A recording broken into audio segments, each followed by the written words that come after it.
Happy Monday, folks. It is Monday, February 22nd, 2021, and you're watching the Daily Mix TV. Hi, my name is Sean Patrick Hillman. I hope you all had a great weekend. You know, I'm so sorry about Friday, but as you can see from the picture, I had oral surgery and frankly did not expect the kind of discomfort, pain, and well, frankly, the length of the procedure at that time. So I do apologize that we didn't have an episode on Friday. Let's see if we can't make up for it today. On to the news. Jimmy Dean breakfasts are now easier than ever to take on the go. The well-known sausage brand is growing its offerings of breakfast by launching its omelet minis and loaded sausage bites lines. Quote, breakfast habits continue to change as families navigate new routines. At the start of 2020, people were cooking every meal at home, including breakfast. Over time, however, people's energy for making multiple fresh meals throughout the day has waned, with 25% of people tired of cooking. The new Jimmy Dean loaded sausage bites and omelet minis are the perfect option for those seeking a warm breakfast or snack with the flavors they love without the time-consuming prep and cleanup. And that's Chris Olson, who is the senior brand manager of the Jimmy Dean brand. So these two new lines, let's talk about the loaded sausage bites first. Contains about 16 to 19 grams of protein. It's got egg and cheese, and it's available in meat lovers and turkey sausage varieties. Now, on the other side, Jimmy Dean omelet minis has about 13 to 14 grams of protein, and they come in sausage and cheddar and Gouda and bacon flavors. So for Jimmy Dean to do this is very smart. Clearly, they're using research, which you guys know I'm a big advocate of. If you're going to develop new products, or if you perceive there's a change in the market, do your research. For Jimmy Dean to discover that 25% of people are tired of cooking, and that's why they're launching these two new convenience lines, very, very smart move. Consumers can find Jimmy Dean loaded sausage bites and omelet minis in the refrigerated aisle of retail stores nationwide. I love stuff like this because it just shows that there are some brands out there that actually bother to do their homework before releasing a new product. So Jimmy Dean, so proud of you guys. This is fantastic news. Now, we all know how expensive advertising during the Super Bowl can be. Now it appears that the NFL wants even more money during the regular season. Just not from advertisers. They're actually looking to their network partners. And we're not just talking about a few dollars. The NFL wants network partners to pay double what they've been paying to broadcast games. However, Disney, who has, I believe they spent almost $2 billion back in 2011 to air Monday Night Football, and if memory serves me correctly, that's actually expiring this year. So NFL wants them to pay double that. Well, I don't see that happening. Now, NBC, CBS, and Fox are more likely to buckle into this just because, frankly, their earlier deals hovered at about $1 billion in comparison. So for them to spend that extra oomph, it wouldn't be a surprise to me anyway. For Disney, who owns ESPN, though, they're going to fight this. So there might be some wiggle room in negotiations for NFL with the Mouse House. Word on the street is that Disney is willing to pay this insanely high price tag, but only for more in return. So as an example, they're looking at Monday Night Football double headers, which could double their ad sales inventory specific to that NFL block. So they would be able to recoup the investment of double the amount of spend to get that airing rights onto their ABC network. So, and certainly for ESPN.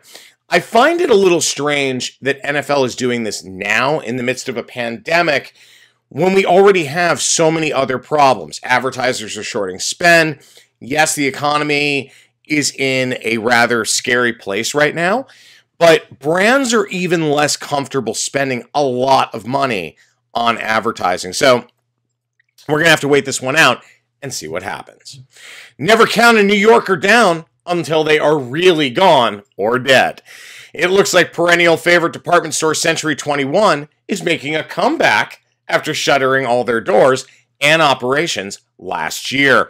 The classic New York department store chain known for its designer deals at approachable prices, went into Chapter 11 bankruptcy in 2020 and then closed all their doors this past September.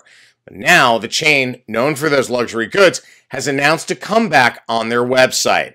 Never count out a New Yorker is where it starts. In response to the outpouring of love from the Big Apple and the admiration of their loyal shoppers from around the world, Century 21 stores announced they will officially relaunch the beloved institution in 2021. While the specifics of where and when are still being finalized, the plan has one goal in mind: to bring shopping joy to Century 21's faithful local customers while introducing that very same excitement to new fans across the globe. The Gindis family, the family behind the icon, have always held true to the foundation upon which Century 21 was built, to deliver outstanding value to customers. Following the bankruptcy, the family brought back the intellectual property of the Century 21 brand, ensuring that Century 21 stores will continue to be a family-run business with a name synonymous with value and luxury.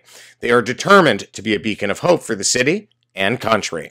Global expansion, as well as the relaunch of the brand in New York and across the country, will be announced in the coming weeks. Look, Century 21's return is going to start in South Korea with a store in Busan, which is set to open this year. The company had planned a location at this city prior to the coronavirus pandemic, according to a statement from Century 21. Stories like this are so interesting because so many don't understand how bankruptcy works, okay? Yes, they filed for bankruptcy. Yes, they closed all their doors. And yes, they shut all their operations. However, there is a limited time in bankruptcy proceedings where you can reacquire that intellectual property and then relaunch. And that's exactly what's going on here. So I don't know that South Korea is the best place to start. I'd love to know why they made that decision. But it is interesting, and I'm glad that this brand is making a comeback. Century 21 had such a favorability rating with customers. There's a story about a woman, and I believe it was in the Post this morning. She lives out in Brooklyn near where their original store was. She's been shopping there for over 30 years. 3 times a week for over 30 years. That is insane. And that is customer loyalty you can't buy. So for Century 21, love to hear this. Can't wait to see what the launch execution is going to look like. Okay, if you're a Gen Xer, you'll remember how popular Mountain Dew was in the 80s. Well, their most recent launch, Mountain Dew Zero Sugar, hit the market with the tag, as good as the original, maybe even better. And it could not be more true. It does taste just as good as the full sugar variant. Maybe even better. Interestingly enough, my old friend Nicole Portwood, who I worked with on Bacardi many, many years ago, she's a VP of marketing at PepsiCo for Mountain Dew. She just posted on Friday a LinkedIn post to a story in Ad Age announcing the launch campaign they did to celebrate the delicious zero sugar variant. Check this out. Want to try some of my Mountain Dew Zero Sugar? Try. It is tasty. And just as good as the original, but without any sugar. Be careful. He's not careful. What?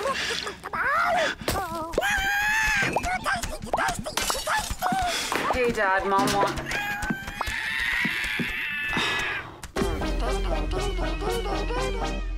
The spot holds true to everything in advertising that's right. Is it memorable? Is it engaging? And does it check all the boxes for the target demographic? Well, the answer to all three is yes. Now, this is the kind of creative rebooting I can get into.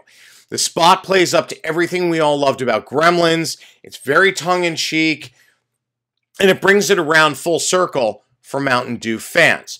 So great job, Nicole. The agency was TBWA Chiat Day, New York.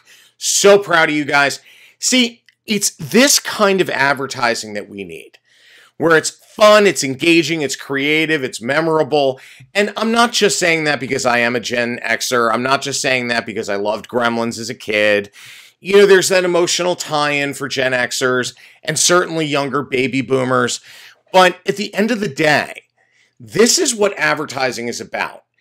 Is it memorable? Is it engaging? Does it check all of the concerns for the target demographic? And in this case, they absolutely did. By the way, check this out. Do you know there's a resemblance between our beautiful little pitty Rolo and a gremlin? There's a reason why one of his nicknames is Mogwai. We're going to close out this Monday with a couple of entertainment stories, which is a little bit of a departure. First off, I want to give a very, very happy 92nd birthday to one of the most prolific character actors of our time, James Hong. He's been a favorite since I was a little boy. Now, you're likely going to recognize Hong from one of 672 parts he has played. Yes, he has played in that many roles. Most notably is Blade Runner, Big Trouble in Little China, and the voice of Mr. Ping in Kung Fu Panda movies. Now, he's got many, many, many more that he's done. There are a lot of incredible things I can say about James Hong, including his work to help groom other Asian American actors, to support the community, all of those things. Fellow actor Daniel Day Kim, who's another favorite of mine, his campaign to get Hong a star on the Hollywood Walk of Fame, and so many more. He really is an amazing man. Now, ironically, tying back to the last story, Hong voices Grandpa in the Gremlins animated series, Gremlins: Secrets of the Mogwai. Happy birthday, Mr. Hong, and thank you for a lifetime of entertainment. All right, lastly, oh God, you guys know how much I love Superman. I mean, come on, even my cufflinks. I have since I was a very, very, very little boy. You'll also remember how much I absolutely deplore reboots and reimaginings of shows and movies from the 70s and 80s. Well, it looks like DC and Warner have finally gotten a reboot done the right way. At least that's what appears to be the case. Judge for yourself. Our dad told us all these stories about growing up here. Tell you it sucks? Actually, I think he kind of loved it. We came here as a family. Like it's too dangerous for them to know. It's more dangerous if they don't. You're Superman? No, we've seen Superman before. We've seen him. You told the boys you're Superman. Couldn't lie to them anymore. This is gonna keep my family together. Clark, it's gonna tear it apart. All the times you were gone, you lied to me. You both did. I can't just abandon the world. The world will always need Superman. Right now, this family needs you more. Superman and Lois, 2-hour premiere event Tuesday, February 23rd. Stream free next day only on the CW app. Starring Taylor Hoechlin and Elizabeth Tulloch, Superman and Lois premieres tomorrow night on your local CW station. Now, what's interesting to me about this reboot, and different from other executions, it addresses a part of the Man of Steel's life that no one else really has. How he and Lois, who are now married, raised their 2 sons. So the most recent reboot from the House of El was Supergirl. And that's just ending its series on the CW this season. Hoechlin got his start as Clark Kent on the Supergirl series a few seasons ago and has been a regular cast member appearance. Now, he's not a full-time cast member. He was a guest star. But the reason why I bring this up is very simple. From a business perspective, from a marketing perspective, and certainly from a pop culture perspective, DC has lagged behind Marvel in almost every single way. Back in the 70s and 80s, Super Friends, the DC comic universe, ruled the roost. Yeah, you had Spider-Man. Yeah, you had the Avengers, the X-Men, those kinds of things. But they weren't unified. It wasn't as big a deal as Superman, Batman, Wonder Woman, and so on. So now that's completely flipped, where Marvel, the Marvel Cinematic Universe, and even their TV executions are all unified. DC has struggled with this, so I'm glad to see a step in the right direction in terms of Superman and Lois. Again, that's tomorrow night on the CW. Check it out. All right, guys, I'm out of time. My name is Sean Patrick Hillman. If you guys have any questions, comments, or story ideas, please email thedailymixtv@gmail.com. Have a good one, guys. We'll see you tomorrow.